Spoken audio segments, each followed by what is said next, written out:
Bienvenue à Chronofilm. Aujourd'hui, je vais vous expliquer le film Fighter in the Wind sorti en 2004.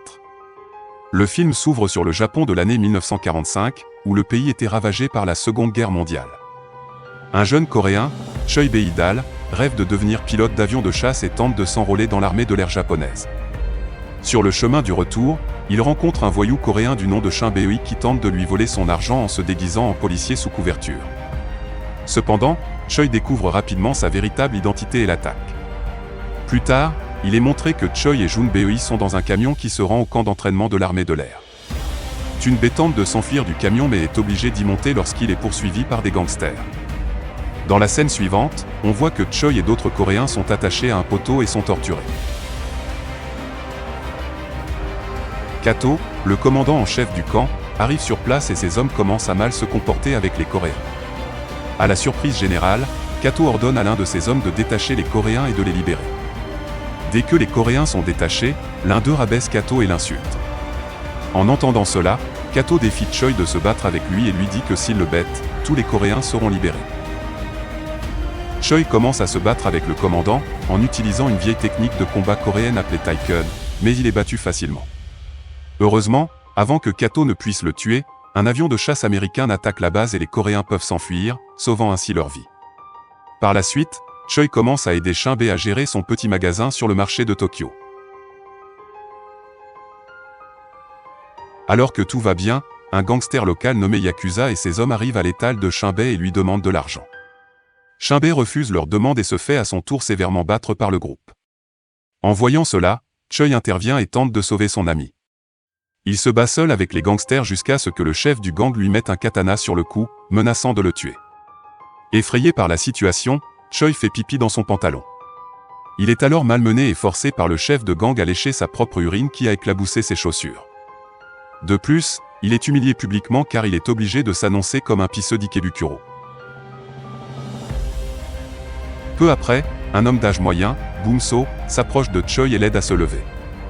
Il se bat avec les membres du gang et les met à terre un par un grâce à ses impressionnantes capacités de combat. Choi regarde tout cela de loin. Bumso vainc tous les gangsters, obligeant le chef du gang à s'éloigner. Après un certain temps, nous apprenons que Bumso est également un expert en arts martiaux de la même ville coréenne que Choi. Il emmène ensuite Choi et Jun Bae dans un cirque où l'on peut voir un certain nombre d'immigrants coréens travailler ensemble pour gagner leur vie. Bumso est respecté de tous car c'est lui qui gère l'hébergement des Coréens et qui prévoit également d'ouvrir une école coréenne pour leurs enfants. À ce moment-là, Choi supplie Bumso de lui enseigner son style d'arts martiaux. Cependant, Bumso refuse la demande de Choi, car il a fait la promesse d'abandonner les arts martiaux. En conséquence, Choi s'agenouille devant la résidence de Bumso sous une pluie battante.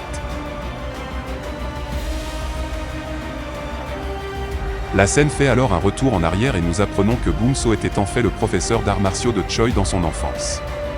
Pour des raisons personnelles, Bumso a été contraint de quitter sa ville natale et de rester dans l'ombre. À l'heure actuelle, c'est déjà le matin et Choi est toujours à genoux devant la résidence de Boom, le suppliant de lui enseigner les arts martiaux. Lassé du harcèlement de Choi, Su accepte finalement et lui fournit une tenue d'arts martiaux et un livre sur le style de combat. Il lui dit ensuite que la justice sans pouvoir est vide, mais que le pouvoir sans justice mène à la violence. Il lui suggère d'utiliser les techniques de combat pour se protéger et protéger les autres. Sun Choi rejoint Bumso et son groupe et commence à travailler comme conducteur de rickshaw pour gagner sa vie. Il utilise également son temps libre pour apprendre les arts martiaux auprès de Bumso. Un jour, Choi remarque que des policiers américains se comportent mal avec une femme japonaise. Shin Bae-hee suggère à Choi de ne pas s'en mêler et de rentrer chez lui. Mais Choi avance et fait face aux officiers en sauvant la fille. Peu après avoir sauvé la fille, il devient populaire dans la région sous le nom de Brave Tiger, celui qui sauve les femmes japonaises des officiers américains pervers. Il se rapproche également de l'une des femmes qu'il a sauvées, Yoko. Dans la scène suivante, les hommes du Yakuza arrivent au cirque et commencent à chercher Bumsu, dans le but de se venger de l'embarras précédent sur le marché. Bumso sort bientôt de sa résidence et se bat seul contre les membres du gang. Malheureusement, il est rapidement maîtrisé et éliminé par le chef du gang. Lorsque Choi et Shin Bae-hee arrivent sur place, ils sont stupéfaits de voir les immigrants coréens pleurer et Bumso gisant mort sur le sol. Le lendemain, Choi décide de se venger de son maître. Boom. Sue se rend solo. Quartier général des Yakuza. Étonnamment, les autres immigrants coréens le suivent, portant quelques armes à la main. De l'autre côté, on peut voir les hommes du Yakuza près, sachant que les immigrants vont les attaquer d'un moment à l'autre. La bagarre éclate entre les deux groupes et chacun commence à lancer ses coups de poing et ses armes. Bientôt, l'un des immigrants coréens réussit à poignarder un Yakuza, mais il se fait battre violemment par les membres du gang. L'agitation s'arrête lorsque la police arrive sur place pour les séparer. Dans la scène suivante, nous voyons Choi emballer ses affaires après avoir pris la décision de s'exiler et de se retirer dans l'Himalaya. Il le fait parce qu'il a le sentiment d'avoir échoué à sauver son peuple. Yoko arrive sur place pour l'arrêter, mais il reste inflexible sur sa décision et part à la montagne. Choi commence à s'entraîner dur pour obtenir la perfection dans ses mouvements et ses coups de pied. Il s'entraîne jour et nuit dans le froid, tout en faisant face à des difficultés pour survivre. Il fabrique son propre équipement d'entraînement et apprend dans le livre que Bumso lui a fourni auparavant. Au début, il a du mal à s'adapter au climat extrême de l'Himalaya. Mais après y avoir passé plusieurs jours, son corps commence à s'adapter et il devient plus fort. Il s'entraîne à casser des pierres et à frapper les troncs d'arbres avec ses mains. En outre, Choi pratique certains mouvements pour rendre les parties de son corps plus fortes et capables de supporter la douleur. Après des mois d'entraînement et de vie solitaire dans la montagne, Choi estime enfin avoir maîtrisé les techniques d'arts martiaux enseignées par son maître et dans le livre. Il descend alors des montagnes vers la ville et commence à approcher les meilleurs combattants du Japon. Au début, Choi entre dans une école de karaté appelée Nikko Dojo. Il entre dans l'école dans ses vêtements de karaté en loques et demande au chef du dojo d'autoriser ses élèves à se battre avec lui. Le chef du dojo se moque de Choi, le traitant d'homme qui mouille son lit, avant d'accéder à sa demande et de se battre avec l'un de ses élèves. Choi bat plus de 10 élèves, la plupart d'entre eux en un seul coup. Finalement, il bat également le chef du dojo et fait la une des journaux le lendemain, car la nouvelle que Choi est la prochaine version d'un grand combattant, Miyamoto Musashi, se répand. Elle atteint également Kato.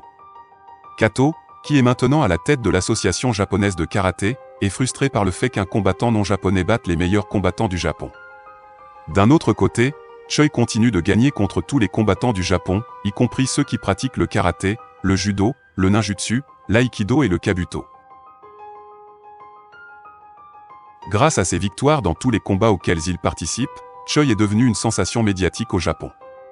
Choi rencontre également Yoko et lui révèle que s'il craint la mort, il craint encore plus la vie d'infirme, offensé par la victoire de Choi sur les combattants japonais. Kato tient une conférence de presse et rabaisse le style de combat de Choi. Il mentionne également que les mouvements utilisés par Choi ne sont pas de vrais mouvements d'arts martiaux japonais et le traite de voyou. De son côté, l'organisation de karaté, à l'insu de Kato, envoie un de ses adeptes pour tuer Choi. L'assassin remarque Choi dans un marché et passe devant lui plantant un katana dans l'estomac. Blessé, Choi est alors soigné par Yoko jusqu'à ce qu'il se rétablisse parfaitement. Un jour, Choi reçoit un appel de Junbei après lui avoir rendu visite, il apprend que quelqu'un le recherche et va bientôt l'attaquer s'il n'accepte pas le défi d'affronter Kato. Après être sorti de chez Shinbei, il rencontre l'assassin envoyé par l'organisation. Les deux se battent jusqu'à ce que Choi prenne le dessus et le tue. Lorsque Choi apprend que l'homme qu'il a tué avait une femme et un fils, il se sent mal à propos de ses actions et suit la famille pour s'excuser de ce qu'il a fait. Il s'approche de la femme de l'assassin et s'excuse d'avoir tué son mari. Il propose également de travailler et de les aider tout au long de sa vie. Choi remet son uniforme d'arts martiaux à la femme de l'assassin, jurant qu'il ne participera plus jamais à un combat d'arts martiaux.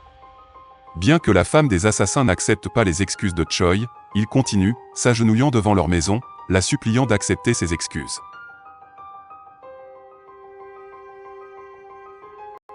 Elle accepte finalement ses excuses lorsqu'il emmène son fils au sommet de la montagne et réalise son souhait de voir le paysage depuis le sommet. La femme des assassins rend alors à Choi son uniforme d'arts martiaux et lui demande de se battre pour de bon et de devenir l'un des meilleurs combattants du Japon. Dans la scène suivante, après avoir été informé du défi lancé par Kato par Junbei, Choi accepte le défi et s'approche d'eux en portant son ancien uniforme d'arts martiaux. Il se rend seul sur le site préparé par l'organisation pour le combat épique entre deux des meilleurs combattants. Il atteint bientôt le site éloigné où l'on peut voir Kato et ses hommes l'attendre. Au début, Choi se bat avec les hommes de Kato et les bête facilement d'un seul coup. Ensuite, Choi a l'occasion d'affronter Kato. Kato, de son côté, croit que ses compétences en arts martiaux vont vaincre facilement Choi. Mais à sa grande surprise, lorsque le combat commence entre les deux, le nouveau style de combat de Choi cause des difficultés à Kato. Choi attaque Kato avec de nombreux coups de pied et coups de poing puissants, le faisant tomber au sol. Bien que Kato fasse de son mieux pour se défendre, sa cheville est cassée après avoir été frappé par de nombreux coups de pied puissants de Choi. Malgré cela, Kato se relève pour le combat et s'effondre sur un genou à terre en montrant de la pitié pour la situation de Kato. Choi arrête son coup de poing juste avant un pouce de distance du visage de Kato. Avec cela, Kato admet sa défaite et reconnaît le style de combat de Choi et de ses hommes. Après la fin du match, Choi se bat encore avec un taureau sauvage et parvient à saisir sa tête et à briser ses cornes. Dans la scène finale du film, on nous montre quelques informations réelles sur Choi. Il est mentionné qu'il a vaincu des centaines d'experts en arts martiaux du monde entier et qu'il a créé un nouveau style de karaté appelé Kukushkin. Enfin, il est révélé que le film est basé sur une histoire vraie. C'était tout pour la vidéo. J'espère qu'elle vous a plu. Abonnez-vous à ma chaîne pour recevoir plus de contenu de ce type et cliquez sur le bouton « J'aime » pour nous supporter. Laissez également un commentaire si vous voulez que nous récapitulions votre film préféré. Merci et à la prochaine fois, prenez soin de vous.